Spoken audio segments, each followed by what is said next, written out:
नमस्कार मित्रांनो, 1 एप्रिल 2026 पासून एटीएम वापरणाऱ्यांसाठी मोठे बदल लागू होत आहेत.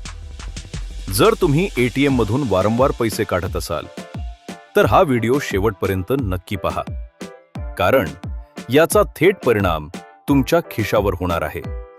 सर्वात पहिला मोठा बदल म्हणजे फ्री एटीएम ट्रान्झॅक्शन लिमिट.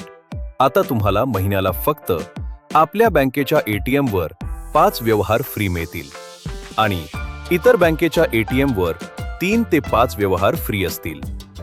यानंतर प्रत्येक ट्रान्झॅक्शनसाठी 23 रुपयांपर्यंत चार्ज लागू शकतो.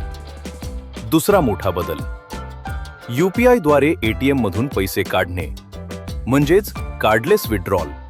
आता तुम्ही QR स्कॅन करून एटीएम मधून पैसे काढू शकता.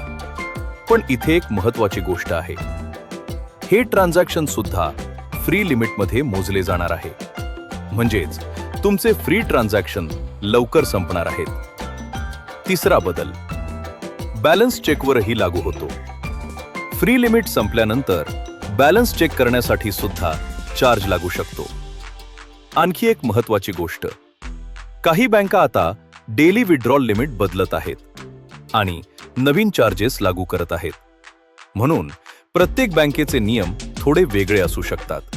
मग याचा तुमच्यावर काय परिणाम होईल? एटीएम जास्त वापरल्यास खर्च वाढेल, फ्री लिमिट लवकर संपेल. पैसे वाचवण्यासाठी शक्यतो आपल्या बँकेचा एटीएम वापरा, UPI किंवा ऑनलाईन पेमेंट वापरा आणि एकदाच थोडी मोठी रक्कम काढा.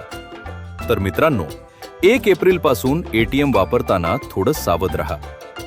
व्हिडिओ आवडला असेल तर लाईक करा आणि अशाच महत्त्वाच्या अपडेटसाठी चॅनलला सबस्क्राईब करा. धन्यवाद.